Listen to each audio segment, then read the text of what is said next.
ধুবুৰী পৌৰসভাত আয়োজন কৰা এক শপত বাক্য পাঠ অনুষ্ঠানত আজি অংশগ্ৰহণ কৰে ধুবুৰী লোকসভা সমষ্টিৰ সাংসদ ৰকিবুল হুছেইনে।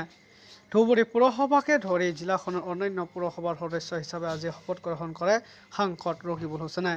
এই অনুষ্ঠানত ধুবুৰীৰ পৌৰসভাৰ পৌৰপতি ডক্টৰ দেৱময় সান্যাল, বিধায়কসকল ক্ৰমে আব্দুছ সোবহান আলী চৰকাৰ, ৱাজেদ আলী চৌধুৰীকে ধৰি পৌৰসভা আৰু জিলা প্ৰশাসনৰ বিষয়া কৰ্মচাৰী উপস্থিত থাকে।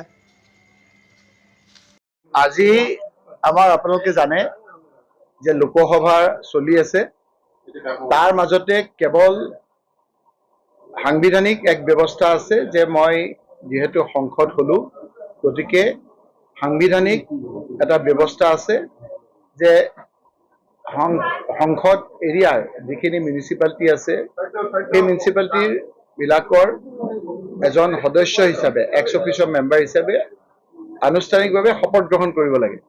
আৰু সেই শপত গ্ৰহণ কৰিবৰ কাৰণে মই যোৱাকালি পাৰ্লিয়ামেণ্টৰ পৰাই পোনে পোনে মই ধুবুৰীলৈ আহিলোঁ আৰু ধুবুৰীলৈ আহি আজি এটা সুন্দৰ ব্যৱস্থাৰে ধুবুৰী, গৌৰীপুৰ, গোলোকগঞ্জ, বিলাসীপাৰা, চাপৰ আৰু চাপতগ্ৰামৰ এক্স অফিচিয়েল মিউনিচিপালিটিসমূহৰ পৌৰসভাসমূহৰ সদস্য হিচাপে মই শপত গ্ৰহণ কৰোঁ। আৰু আজিৰ পৰা মই এই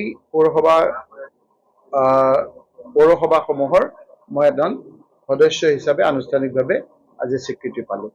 গতিকে এই সুযোগতে আমাক মিউনিচিপালিটি পৌৰসভাৰ ধুবুৰীয়ে মোক ক'লে যে আমাৰ সংসদৰ বহুতে শপত গ্ৰহণ কৰিছে আজিলৈকে, ইয়াত কোনো ধৰণৰ আপোনাৰ তেওঁলোকৰ সংসদ পুঁজিপাক দিয়া নাই। অৱশ্যে এইটো কথাও ঠিক যে ধুবুৰী লোকসভা সমষ্টিটো ইমান ডাঙৰ সমষ্টি, 50 লাখ পপুলেশ্যন, প্ৰায় 27 লাখ ভোটাৰ প্ৰায়, গতিকে সংসদজনে পোৱা টকাটো 12 লাখেও সমান পায়, 27 লাখ ভোটাৰেও সমান পায়। গতিকে ইয়াৰ মাজেৰে মোক যিটো এটা ক'লে, ময়ো আন্তৰিকতাৰে মই ক'লোঁ যে আনুষ্ঠানিকভাৱে এই সকলোতে মিলাই 12 লাখ টকাই আমি দিয়াৰ কথা আমি কৈছোঁ। এইটোৱে মই বুজাব চেষ্টা কৰিছোঁ যে ইয়াত আৰু কোনো অন্য কথা নাই, আমি সকলোৱে উন্নয়নৰ ক্ষেত্ৰত আমি সকলো এক, আৰু সেইকাৰণে তাৰ যে মই এটা অংশীদাৰ তাৰটো বুজাবৰ কাৰণে মই আজি এই কথাখিনি সংসদ পুঁজিপাত দিয়াৰ কথা ঘোষণা কৰিছোঁ।